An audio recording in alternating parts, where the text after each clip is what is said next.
On est présentement en compagnie de membres de l'organisme Diabète Saguenay. On rencontre la coordonnatrice Catherine Villeneuve en compagnie de la nouvelle présidente du conseil d'administration, Madame Amélie Marcoux-Héroux, pour nous présenter la journée mondiale du diabète. Alors, bienvenue à toutes les deux ce matin, ça va bien? Oui, bon matin. Écoutez, on va commencer tout de suite avec la nouveauté. Donc, nouvelle présidente au sein du conseil d'administration. C'est vous qui avez hérité du titre, Madame Marcoux. Est-ce que ça faisait longtemps que vous vous impliquiez au sein du conseil? Non, c'est relativement nouveau. En fait, ça fait depuis seulement septembre. Et puis, qu'on travaille là, en collaboration, Catherine et moi, avec tous les membres du conseil d'administration et puis tous les membres bénévoles. Donc, pour faire de cette année, les années à venir, là, des années qui seront bénéfiques pour les diabétiques et autres membres impliqués. Et pourquoi ce désir de s'impliquer? Pourquoi on se présente comme présidente au CA?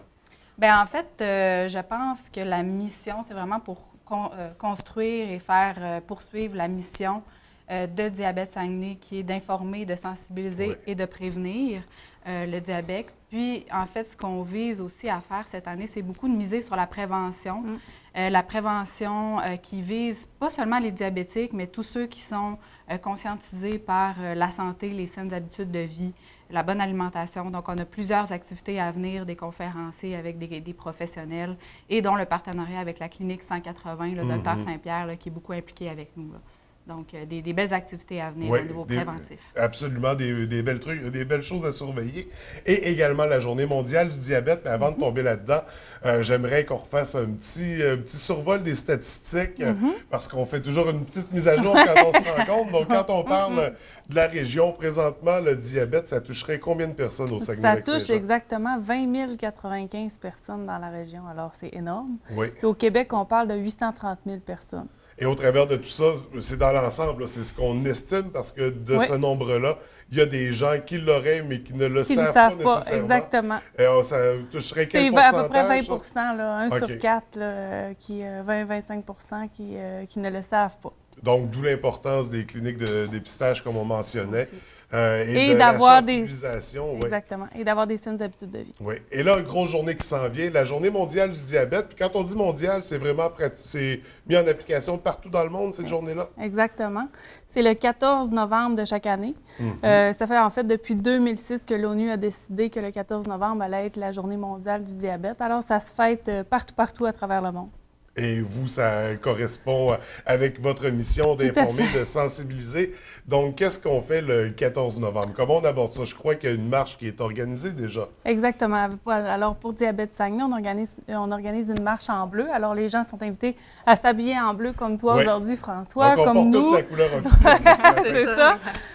C'est à 10 h à la place du citoyen. C'est une marche de 4 km accompagnée d'un kinésiologue pour faire de la sensibilisation. Alors, les gens vont recevoir un petit brassard bleu pour s'identifier et on essaye d'avoir le plus de gens possible. 10 h, place du citoyen. Et toujours en lien avec les saines habitudes de vie, comme on le mentionnait, donc mettre l'accent aussi sur la population développée, parce que ça pourrait être une des causes du diabète. Est-ce qu'on dit pourrait ou ça n'est réellement une? Oui, effectivement, c'est un facteur. L'inactivité, mal manger, tout ça, c'est des facteurs qui viennent à faire du diabète de type 2. OK. Donc, d'où l'importance de s'activer et de participer à la marche le 14 novembre prochain. Comment on s'inscrit? Comment on participe? En fait, vous vous présentez le 14 à 10 h à la place du citoyen. On n'a pas besoin de s'inscrire, c'est tout simple, en fait. On veut rendre ça le plus simple possible, enlever les irritants pour la population. Alors, vous vous habillez. Si vous n'avez pas de bleu, c'est pas grave, on vous remet un brassard et vous venez marcher avec nous.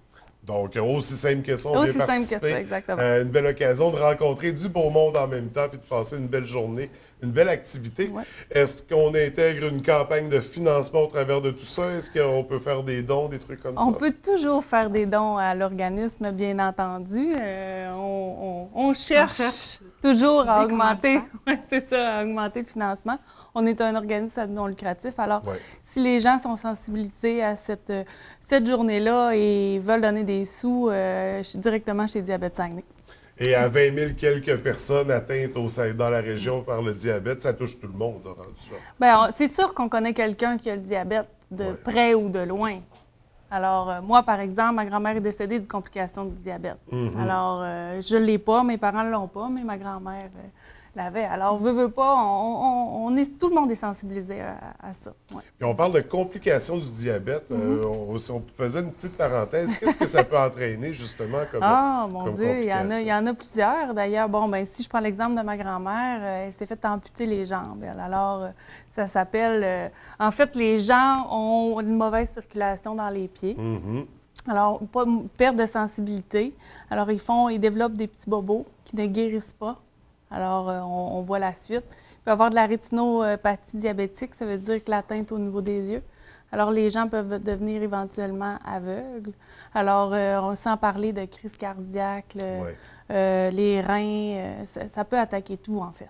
Donc, d'où l'importance d'agir rapidement, de dépister ça, donc, et d'intervenir le plus tôt possible pour ce qui est du diabète et des saines habitudes de vie aussi pour repousser ou ne pas que ça nous arrive à nous.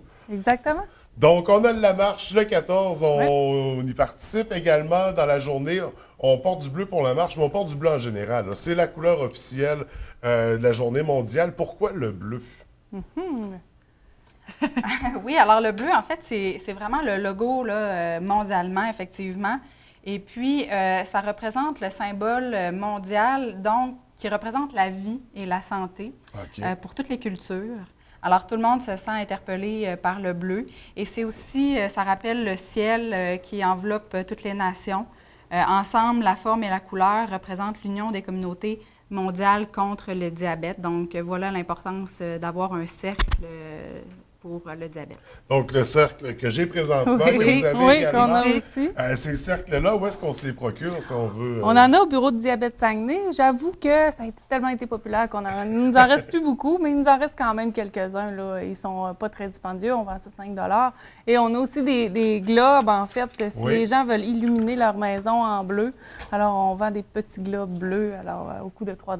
Donc, le 14 novembre, la thématique, c'est le bleu pour souligner la journée mondiale du diabète. Donc, on s'habille de bleu, on porte des accessoires, on éclaire nos maisons en bleu, on s'affiche, on le signale parce que ça touche un grand pourcentage de la population. Puis comme on mentionnait, ça touche certainement quelques personnes de notre entourage immédiat. Donc, c'est important de l'afficher, c'est important de sensibiliser les gens par rapport à ça. Est-ce qu'on a d'autres trucs à surveiller pour le 14? On a la marche, on porte du bleu, on en profite pour sensibiliser, informer. Est-ce qu'il y a d'autres activités? Exactement. On en profite pour manger un repas santé. Si on ne peut pas participer à la marche, on essaie quand même dans la journée d'aller faire de l'exercice. Alors, on prend des moyens pour améliorer notre santé, en fait, pour contrer le diabète. Et après le 14 novembre, qu'est-ce qu'on doit surveiller du côté de Diabète Saguenay? En fait, je pourrais commencer par parler du ciné-diabète qu'on a mercredi, juste avant. C'est le 11 novembre. On présente, en fait, un documentaire qui donne un portrait de l'industrie alimentaire et tout le sucre qui est ajouté dans les aliments.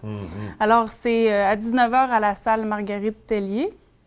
Ensuite, on commence nos activités de l'année prochaine. On peut en parler. On a notre brunch, bien entendu. On va certainement revenir vous en parler. Notre moyen de financement principal de l'organisme, qui est le 21 février prochain. Donc, les activités habituelles seront de retour cette année. C'est ça. Et comme on le mentionnait, ça sera la nature de notre prochaine rencontre. Et voilà. Pour l'instant, on se concentre sur la journée mondiale, également l'activité cinéma de mercredi. Et écoutez, je vous remercie d'avoir pris le temps de venir nous rencontrer. Merci à vous. Beaucoup de succès pour le 14, puis on invite la population à participer en portant du bleu et en participant à la marche du vendredi. À quelle heure déjà? 10 h. 10 h, donc 10 h, place du citoyen, samedi le 14. C'est un rendez-vous. Merci à toutes les deux. Merci beaucoup. Bonne journée. Bonne journée. Bonne journée.